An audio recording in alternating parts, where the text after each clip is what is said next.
Hello, everyone, and welcome. My name is Iris Patulit from Fatherhood Arise, and this session is on the domestic church. I don't know if you've ever experienced this in your family, but in mine, going to Mass on a Sunday is hectic. I have 4 kids. The oldest is 11, all the way down to a newborn, and they're all boys. So to go to church on a Sunday, we have to wake up early and get the kids going, have them eat breakfast, have them change their clothes. They go up and change on their own, and then they come back downstairs and you say, you can't wear basketball shorts to church. And then they're turning on the TV when we're trying to get out the house.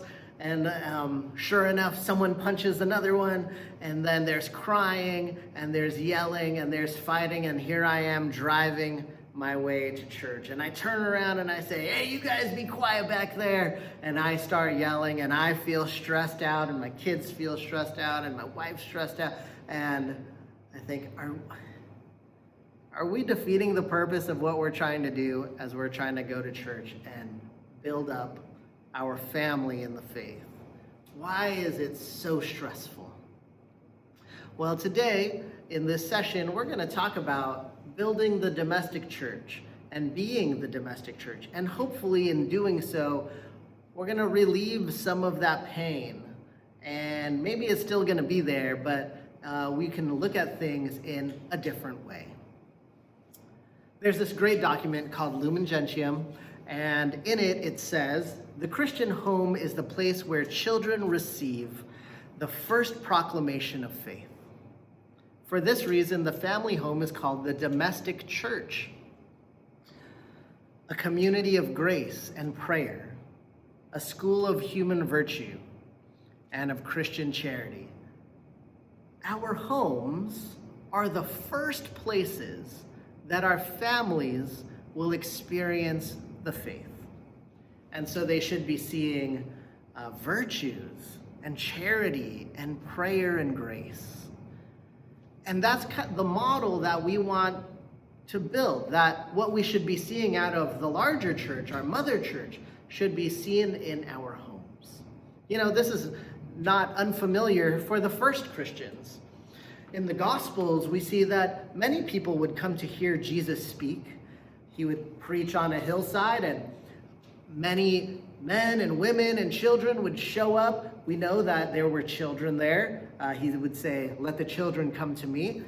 There was a time where the child brought loaves and fishes, his lunch, and it would say that there was like 5,000 people plus women and children. So we know that there were families, and they would hear Jesus speak of this revolutionary kingdom of God. And then they'd probably go home together and talk about it there too. We see it in the book of Acts as well, when whole families would come together to be baptized, grandmas and parents and children and aunts and uncles, and entire households would be baptized at once. Right from the very beginning, faith had a familial aspect to it.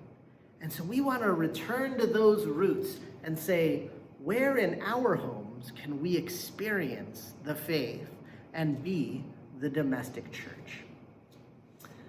Another great document, Familiaris Consortio, says this: thus, the little domestic church, like the greater church, needs to be constantly and intensely evangelized. Hence, its duty regarding permanent education in the faith. The family, like the church, ought to be a place where the gospel is transmitted and from which it radiates. The future of evangelization depends in great part on the church of the home. Now, this is vitally important. If we're going to evangelize the world, if we're going to share the good news to all the corners of the earth, it has to begin at home.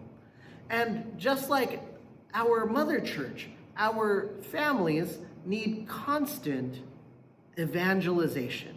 We need to continue to return to the life-giving water that God offers us. And we need to constantly improve the faith of our family and our family life so that we can also be that in the world.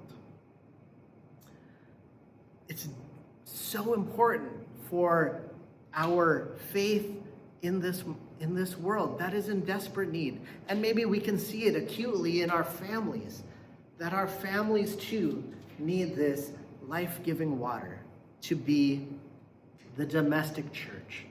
So, for you and I, we all need to recommit and refocus our family on faith. Families, become what you are. So how do we do it? John Paul II, he offers us this great insight. He says, Catholic parents must learn to form their family as a domestic church, a church in the home, as it were, where God is honored, his law is respected. Prayer is a normal event. Virtue is transmitted by word and example, and everyone shares the hopes, the problems, and sufferings of everyone else. All this is not to advocate a return to some outdated style of living. It is to return to the roots of human development and human happiness. If we want to be happy, like truly happy, happy as individuals and happy as families, well, we have to return to having our faith be lived in our homes, where we're communicating with each other and listening to one another, where everything is shared, our joys and our sorrows, where parents are living out our virtues, living out the virtues as an example to children, where we honor God's law. And those are simple ways on a practical level, but we also have to think about, well, how does that work in our own homes? For me, it means building a culture of faith at home. How do we do that? I'll give you an example. When I was a kid, my family was involved in this thing called Block Rosary. I don't know if you've ever heard of this. Now, we were kind of cultural Catholics. I'm Filipino, and in our Filipino culture, the faith is woven into the culture. And so I didn't know if we're attending a funeral or a party, because both of them had karaoke. So faith and culture are woven so closely, and it's kind of a single garment in that way.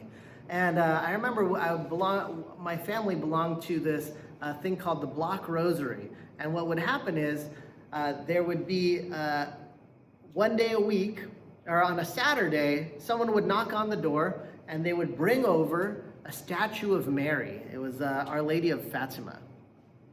And the people who brought it brought these other families. Everybody's going to have like a week with Mary, the statue of Mary. And so they'd bring the statue of Mary to a person's house, and then they would bring food to the house, and then there would be this big party. But before we eat, we would all pray the rosary. So I remember this time, the Virgin Mary came over to the house, and everybody came, and I was like super excited. And then we all, before we ate, we prayed the rosary together, and then we ate and we had a party, and then everybody left, but they left the statue at our house. And I was like, what's going on? And my dad said, oh, we're going to be praying the rosary every night this week because the Blessed Virgin Mary is here. And I said, okay, that's new. That's not something that we did on a regular basis, but it was like, okay. And sure enough, on like a Wednesday night, my friends called me and said, hey, why don't you come to the park? We're all playing basketball. And I said, I can't. The Blessed Virgin Mary's at my house, so we're going to be praying tonight. And they said, what? The Blessed Virgin Mary showed up? I know it's silly, but that was just part of my experience of faith, that it was so regular and ingrained in me. Now, we could have taken it a step further and said, well, what does that mean for you personally? Or how is that enhancing your prayer life? Or what is going on to make you change your behaviors? But it was a seed that I continue to reflect on. So how are we then building our own culture of faith at home? Well, if you're not sure, I'm going to offer 3 steps for you. 3 simple steps that you can do right away that will help you build the domestic church in your own home. Step 1, commit to a personal prayer life. each person needs to commit to their own personal prayer life and defend that prayer life. It's because out of that personal experience of prayer, do we get to share our joy and insight, our relationship with God. And so I encourage every one of you, if you have a personal prayer life, that you defend it at a constant time and place every day. And that you build it up, that you increase it, that you should be doing 10 minutes minimum a day personally for yourself. And encourage your family to see that it's important to you, that you protect that time, and then you share about that time with your spouse and with your children, the insights that you've learned. But build your own personal prayer life. Number 2, make faith part of your daily routine as a family. Now, that might mean when you sit down for your meals, that one night you talk about, well, what are the joys that you're experiencing? And maybe another night, hey, what are the things that you want to pray for? What's going on at work? What's going on at school? What's going on in our world that we want to pray for? And then for sure, one of those nights and one of those family times should be reflecting on the gospel. Remember when I told you my story of getting my kids to church? Well, part of that can be alleviated if we're all every day preparing for Sunday Mass. That church isn't just a Sunday thing, but the celebration of faith is every day. And so we're talking about it and we're constantly living into it and leaning into it. And therefore, when we finally get to Sunday, it becomes a real celebration of what we've worked for. We've talked about our joys. We know what we are going to pray for. We know what the readings are, and we've reflected on it as a family. And therefore, when we get there, we're going to be fully prepared to enter into this mystery. Make faith every day. And then number 3 is build a home altar. So number 1, personal prayer time. Number 2 is make faith a daily event. And number 3 is build a home altar. In the Old Testament, what's amazing is wherever God showed up and did something amazing, the people of the Bible, they would build an altar. And they would build that altar to say, God showed up here. And God did something amazing. And then generations after, people would go and look at that altar and say, yo, that's where God showed up. That's where our ancestor experienced the living God. And we can experience it too. Well, brothers and sisters, God is showing up in our homes. And we want to build a home altar in our home so that we can say, God is here. So what does that look like? Well, maybe it involves a crucifix or a rosary or a statue. Maybe it's time to talk to your family and say, if we could pick a patron saint for our family, what would that patron saint be? It's like naming a parish. You could name a saint for your family that involves the charism of your family. In my family, we have a lot of patron saints, so we invoke them every night. Maybe it involves having pictures of deceased relatives or people you want to pray for, having the sacramentals present, crucifixes, crosses, rosaries, statues, all of those wonderful tactile things that can be present there so that you can see it and be reminded that God is here.